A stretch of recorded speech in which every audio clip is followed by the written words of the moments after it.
Hola a todos, compañeros y profesor. Bienvenidos a mi presentación para la materia de legislación para el diseño. Hoy voy a analizar a fondo el caso de El Chavo del Ocho, creado por el genial Roberto Gómez Bolaños, conocido como Chespirito, basado en el artículo de Gilberto Macías, publicado en 2014. Tras su fallecimiento ese año, estallaron disputas legales millonarias por los derechos de autor de personajes icónicos como la Chilindrina y Kiko, mientras la marca se licenció a gigantes como Bimbo, McDonald's y Televisa, generando la impresionante cifra de $1.700 millones en ingresos. Vamos a desglosar este caso bajo la Ley Federal del Derecho de Autor y la Ley Federal de Protección a la Propiedad Industrial, aplicando cada artículo directamente a lo que pasó en la vida real. Empecemos por el corazón del caso, los derechos de autor.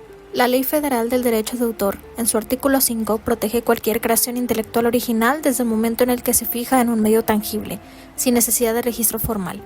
En caso de El Chavo del Ocho, toda la serie califica perfectamente como una obra audiovisual, tal como lo regula el artículo 68 de esta misma ley, que establece reglas específicas para contratos de producción audiovisual donde los autores ceden derechos al productor. Chespirito, como creador principal de guiones, diálogos, música y personajes, ejerció los derechos morales descritos en el artículo 22 de la LFDA, el derecho a ser reconocido como padre de la obra y a que nadie la modifique o desvirtúe su integridad. Estos derechos son irrenunciables e imprescindibles, lo que explica por qué él y su familia han peleado tan duro contra cualquier uso que distorsione la esencia de sus creaciones. Por otro lado, los derechos patrimoniales que sí se pueden ceder y explotar económicamente están detallados en el artículo 27 de la LFDA. Incluyen la reproducción, distribución y comunicación pública de la obra.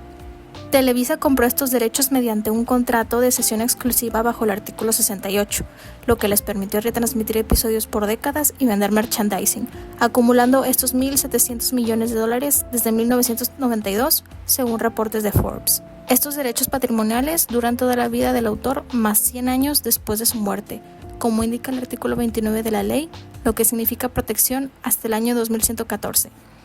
Aunque el registro en el indautor es voluntario, según el artículo 14, sirve como prueba irrefutable de titularidad en juicios y ha sido clave para el grupo Chespirito, liderado por su hijo Roberto Gómez Fernández, controle las licencias actuales después de que en 2020 expiraran los derechos de emisión de Televisa. Ahora vayamos al meollo de las peleas legales, que son las disputas por los personajes. Tomemos el caso de la Chilindrina, interpretada por María Antonieta de las Nieves. Ella demandó en 2003 reclamando derechos conexos como actriz protegidos en el artículo 85 de la LFDA para fijaciones audiovisuales. Después de 12 largos años de litigio, ganó en 2013.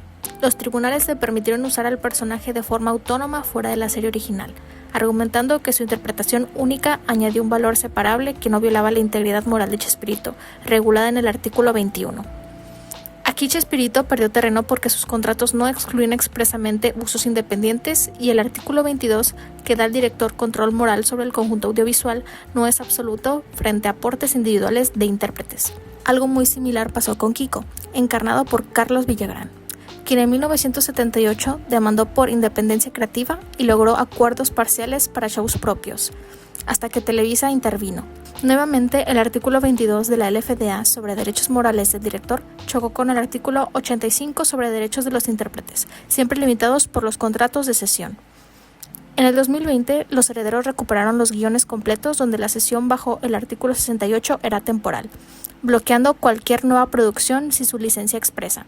Estas batallas nos demuestran con claridad que, en el diseño de personajes audiovisuales, los contratos deben detallar la propiedad exclusiva bajo el artículo 27 para evitar demandas por infracciones, que según los artículos 231 a 234 de la LFDA, pueden incluir indemnizaciones de hasta 40,000 días de salario mínimo, además de decomisos y destrucción de copias ilegales. Pasemos ahora a la propiedad industrial, donde El Chavo del Ocho brilla como un ejemplo perfecto. La marca surgió de manera orgánica del éxito televisivo, ganando fama notoria que la protege incluso sin registro inicial, tal como establece el artículo 44 de la Ley Federal de Protección a la Propiedad Industrial. Hoy está registrada ante el INPI como marca nominativa y tridimensional bajo el artículo 36 de la Ley Federal de Protección a la Propiedad Industrial, que define los signos perceptibles que distinguen bienes y servicios en el mercado, como las tortas de Bimbo con la imagen del Chavo o los menús temáticos de McDonald's. Estas licencias exclusivas, amparadas en el artículo 47, han permitido una explotación masiva, Barcel con papas, Kellogg's con cereales e incluso monedas conmemorativas de la Casa de Moneda. El INPI rechazaría cualquier registro similar por riesgo de confusión en el consumidor, como detalla el artículo 150 sobre oposiciones y nulidades. La protección dura 10 años, renovables e indefinidamente según el artículo 59, asegurando ingresos perpetuos.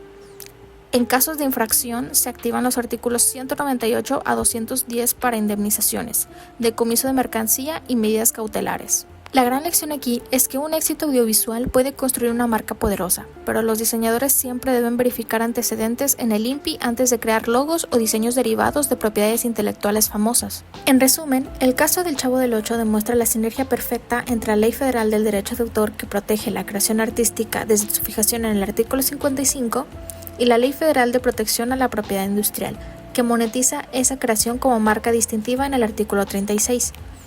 Las disputas por la Chilindrina y Kiko resaltan los riesgos de contratos ambiguos, especialmente en las sesiones del artículo 68 de la LFDA.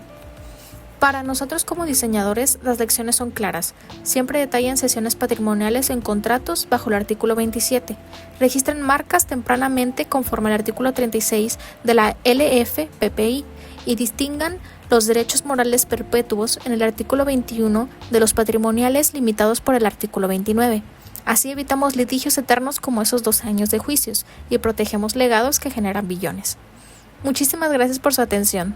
Dejo las referencias completas en la descripción del video y espero sus comentarios. ¿Qué piensan del manejo legal del legado de Chespirito?